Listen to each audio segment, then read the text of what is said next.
C'est jeudi 10 octobre que le projet RISE, Reaching Impact, Saturation and Epidemic Control, a été officiellement clôturé après 5 ans de mise en œuvre par ICAP, International Center for AIDS Care and Treatment Program. C'est un programme de l'Université de Columbia. Ce projet a été financé par le gouvernement américain à travers USAID, PEPFAR. Les cérémonies ont débuté par une visite guidée à l'hôpital régional de Gitega. Lisa Peterson, ambassadrice des États-Unis au Burundi, était accompagnée par une délégation composée par une représentante de la ministre de la Santé publique et de la lutte contre le sida, un représentant du gouverneur de Gitega, les responsables du projet RISE et de son organisation de mise en œuvre ICAP. La délégation a d'abord effectué une visite de courtoisie au directeur de l'hôpital avant de se rendre dans différents services de prise en charge et de traitement des patients affectés par le VIH. Selon Bonaparte Nidji-Lazana, directeur pays de l'ICAP, le projet RISE avait l'objectif de soutenir le gouvernement du Burundi à contrôler l'épidémie du VIH. Des résultats ont contribué, dit-il, à l'amélioration des indicateurs du pays dans la lutte contre le sida. C'est un projet de 5 ans qui vient d'être clôturé aujourd'hui et qui avait objectif de combler les écarts de performance sur la cascade VIH, la cascade clinique VIH, mais aussi qui avait dans ses objectifs d'appuyer les efforts du gouvernement dans le contrôle de l'infection du VIH. Nous pouvons nous réjouir parce qu'au cours de ces 5 dernières années, ICAP a pu contribuer au premier objectif de dépistage à travers les différentes approches et stratégies de dépistage, en l'occurrence l'indexation, en l'occurrence le self-test et d'autres méthodes de prévention, incluant la prévention pré-exposition. ICAP a contribué énormément pour la liaison traitement où actuellement 99% des personnes testées VIH positif sont directement liés au traitement et restent au traitement. ICAP a pu contribuer pour l'accessibilité aux services de charge virale où actuellement 96% des patients ont bénéficié du dosage de la charge virale avec une suppression de la charge virale allant jusqu'à 98%.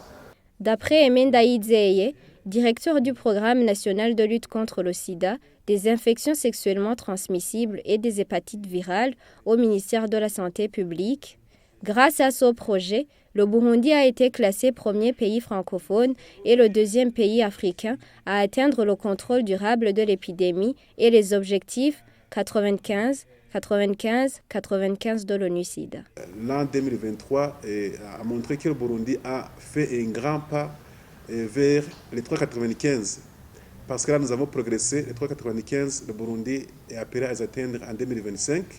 Et d'ailleurs, le Burundi a été félicité au début de l'année 2023 comme quoi, étant parmi les premiers pays de l'Afrique du centre francophone, à faire un pas en avant vers l'atteinte de ces 3,95.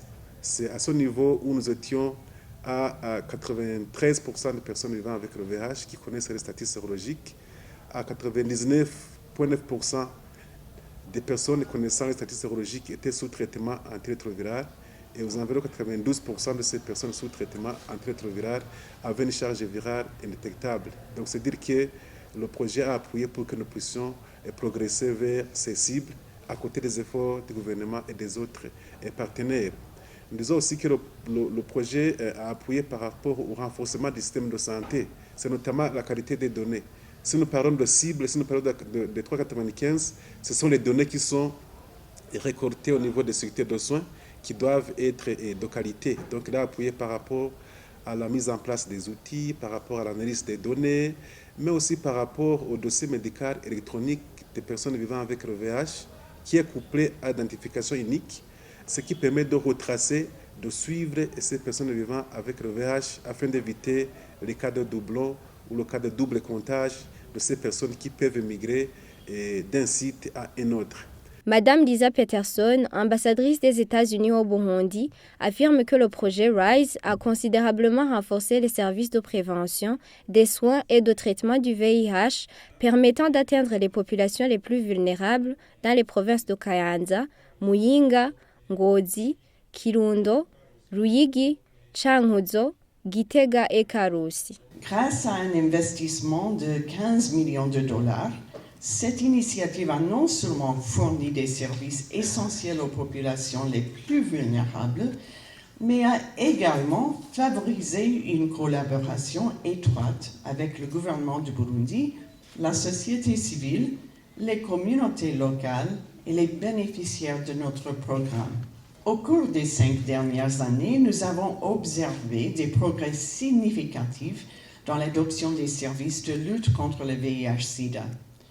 RISE a soutenu 188 établissements de santé dans 8 provinces pour intensifier le dépistage, les soins et les traitements du VIH, en mettant l'accent sur les populations clés, notamment les femmes, les enfants et les groupes vulnérables.